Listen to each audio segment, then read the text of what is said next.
আসসালামু আলাইকুম everyone, welcome back to my channel moms kitchen and blog. চলে আসলাম অনেক দিন পরে একটি নতুন ভিডিও নিয়ে। আজকে আপনাদের সাথে শেয়ার করব ঘরোয়া উপকরণে পিৎজা তৈরির রেসিপি। খুব সহজভাবে দেখানোর চেষ্টা করব, আশা করি সবার ভালো লাগবে। প্রথমে এখানে আমি মেজারমেন্ট কাপের 1 কাপ পরিমাণে ময়দা নিয়ে নিয়েছি। এরপর এখানে দিয়ে দিব 1 টেবিল চামচ পরিমাণে চিনি। এবার এখানে দিয়ে দিচ্ছি 1 টেবিল চামচ পরিমাণে গুঁড়া দুধ। তারপর এখানে দিয়ে দিব 1 টেবিল চামচ পরিমাণে ইস্ট। এখানে আমি এই ব্র্যান্ডের ইস্টটা ব্যবহার করেছি। এরপর পরিমাণ মতো লবণ দিয়ে হাত দিয়ে ভালোভাবে মিশিয়ে নেব। এরপর অল্প অল্প করে কুসুম গরম পানি দিয়ে খুব ভালোভাবে একটি ডো তৈরি করে নিব। এক্ষেত্রে অল্প অল্প করে পানি ব্যবহার করতে হবে। তারপর খুব ভালোভাবে একটা ডো তৈরি করতে হবে। লাস্ট পর্যায়ে হাতে একটু তেল দিয়ে তারপর ডোটা মেখে নিব। এরপরে আমি প্রায় 1 ঘন্টার মতো রেস্টে রেখে দিব।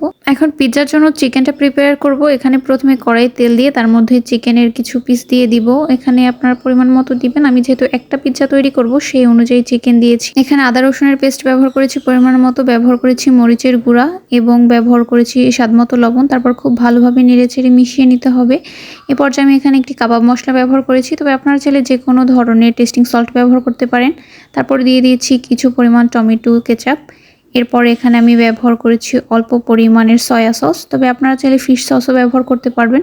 এরপর খুব ভালো করে নেড়েচেড়ে মিশিয়ে নিতে হবে। চিকেন রান্না হয়ে গেলে এরপর আমরা পিৎজা রুটিটা তৈরি করব। দেখতেই পাচ্ছেন ফুলে অনেকটা ডাবল হয়ে গিয়েছে। এরকম একটা রুটি বেলে নেব পিৎজা তৈরির জন্য।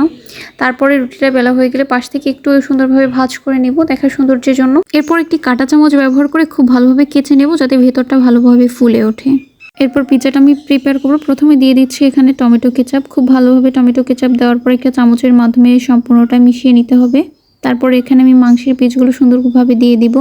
একটু ছড়িয়ে ছড়িয়ে সব জায়গায় সমানভাবে দেওয়ার চেষ্টা করব। এরপরে ডেকোরেশনের জন্য এখানে আমি ব্যবহার করেছি পেঁয়াজ, তারপরে ব্যবহার করেছি এখানে কাঁচামরিচ এবং টমেটো। তবে আপনাদের কাছে যদি ক্যাপসিকাম থাকে আপনারা এখানে ক্যাপসিকাম ব্যবহার করতে পারবেন, তবে আমি হাতের কাছে যে উপকরণগুলো রান্নাঘরে পেয়েছি সেগুলোই ব্যবহার করেছি যাতে খুব সহজে তৈরি করা যায়। এই পিৎজাটি খেতে আসলে অনেক বেশি টেস্ট হয়ে থাকে। এই পর্যায়ে আমি এখানে দিয়ে দিচ্ছি চিজ। আমার কাছে পিস করা চিজগুলো ছিল, আমি সেটাই ব্যবহার করেছি। আপনাদের কাছে চিজ না থাকলে আপনারা ঘরে একটি হোয়াইট সস তৈরি করেও পিৎজাটা রেডি করতে পারেন। যদি আপনারা রেসিপি চান আমি অন্য কোনো সময় রেসিপিটা দিয়ে দিব। আমার পিৎজা ডেকোরেশন অলমোস্ট ডান। এখন এটি আমি কুক করার জন্য বসিয়ে দেবো। একটি ভারী পাতিলের মধ্যে স্ট্যান্ড দিয়ে অল্প একটু পানি দিয়েছি। তার মধ্যে আমি যে পাত্রে পিৎজাটি বসিয়েছি সেটা তার মধ্যে বসিয়ে দিয়ে উপরে ঢাকনা দিয়ে ঢেকে দিয়েছি। মোটামুটি 15 মিনিট ওয়েট করার পর আমার পিৎজাটি রেডি হয়ে গিয়েছে। তারপর আমি পিস পিস করে কেটে আপনাদের সাথে শেয়ার করেছি। ধন্যবাদ আমার ভিডিওটি দেখার জন্য।